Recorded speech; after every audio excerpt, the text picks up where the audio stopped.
Hello everyone, welcome to my YouTube channel. If you are interested in marketing business strategies and organizational frameworks, then this video is for you.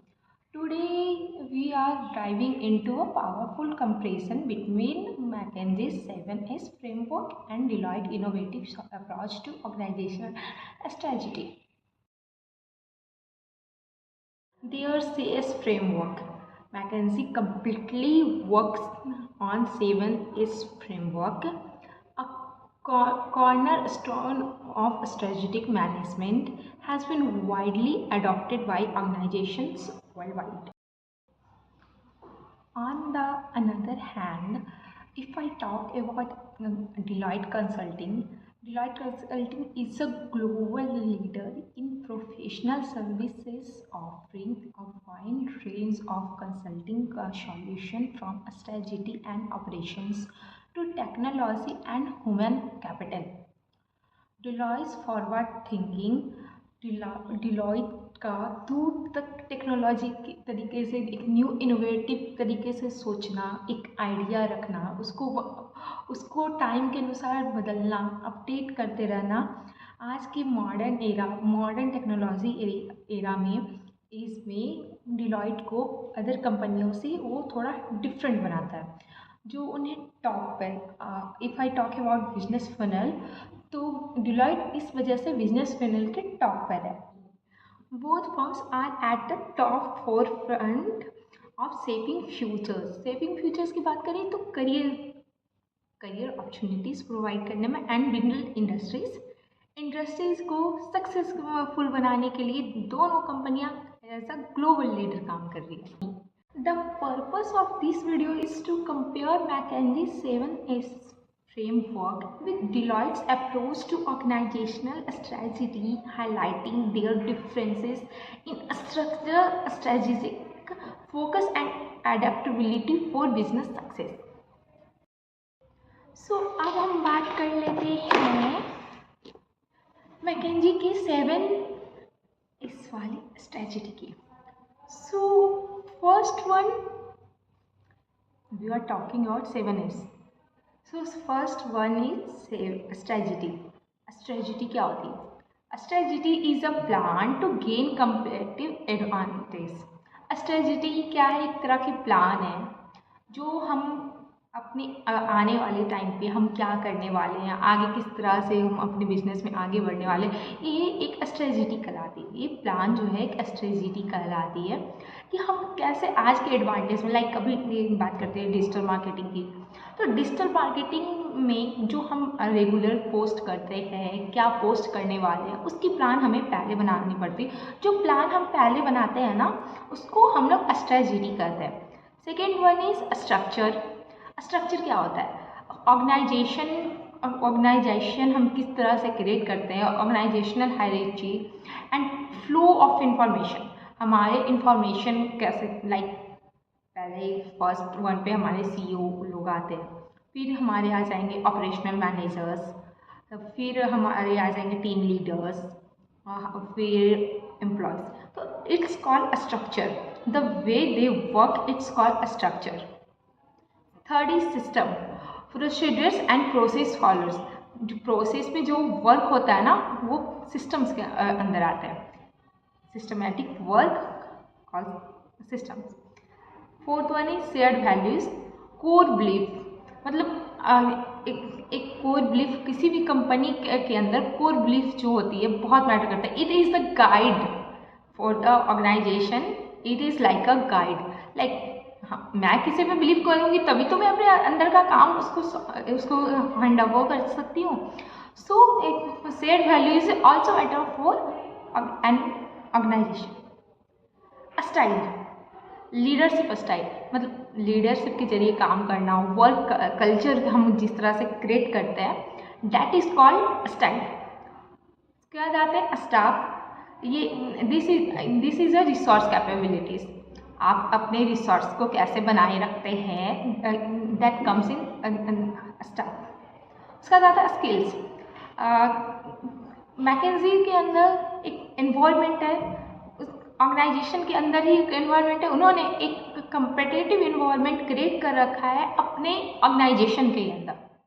These 7 is alignment, जो 7 इस elements हैं ना, वही चीज़ के बारे में हमने बात करी।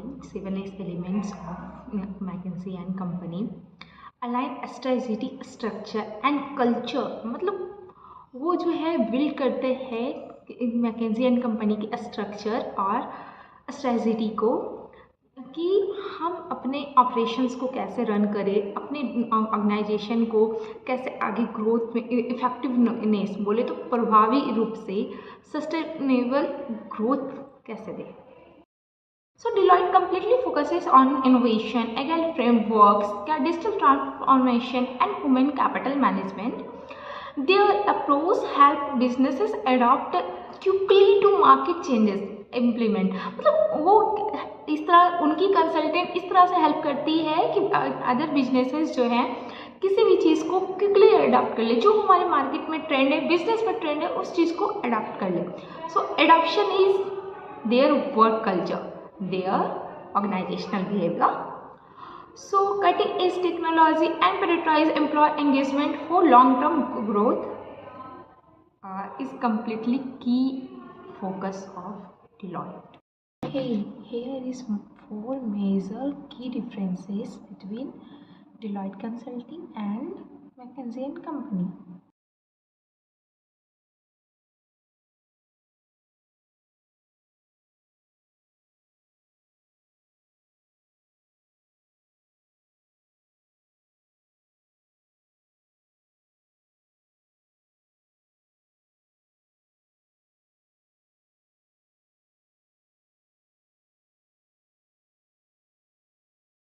McKinsey is more focused on top level strategy.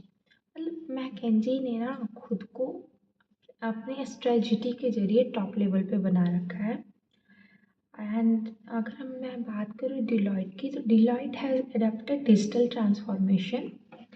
So Deloitte ने डिजिटल ट्रांसफॉर्मेशन को, टेक्नोलॉजी को अडॉप्ट कर रखा है। अगर मैं बात करूँ तो सबसे बड़े वन ऑफ द बिगेस्ट, मतलब सबसे बड़े एग्जाम्पल की, तो कोका कोला उनमें से एक है। कोका कोला ने मैकेंजी के 7S फ्रेमवर्क को अपनाकर उन्होंने उनके अलाइनमेंट के हेल्प से एक बहुत बड़ी ग्लोबल लेवल पे अपनी मार्केट बनाई है। उन्होंने अपने सारे डिमांड को पूरा करने के लिए उन्होंने 7S फ्रेमवर्क का यूज़ करा है। अब हम बात करते हैं दूसरी ऐसी बड़ी कंपनी जो मैकेंजी के 7S फ्रेमवर्क पे काम कर रही है। सो 3M बोले तो mining and manufacturing company applied McKinsey's 7S framework to realize in process and innovation boost। मतलब उन्होंने अपने इनोवेशन को बूस्ट करने के लिए, अपने काम को बूस्ट करने के लिए उन्होंने मैकेंजी के 7S फ्रेमवर्क को अपनाया। दे फोकस ऑन R&D बोले तो research and development. 3M company जो है वो रिसर्च एंड डेवलपमेंट को पे ज़्यादा focus recognize into smaller units for product development and optimized system। तो उन्होंने इसको क्यों रिकॉग्नाइज करा है अपने स्मॉलर यूनिट्स में। Here is 2 example of the companies that are using Deloitte's framework. First one is General Electric and second one is Unilever. Both companies are using Deloitte's framework for their organizational success.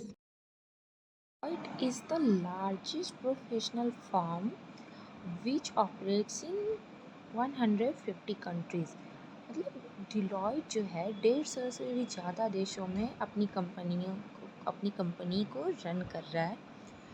There market size in 2023 is $64.9 million. अगर मैं बात करूँ McKinsey and company की, तो McKinsey and company is a leader in strategic management consulting. मतलब McKinsey and company का main the principle of work क्या है, स्ट्रेटेजिक मैनेज करना। In 2023 McKinsey's revenue is $15 billion.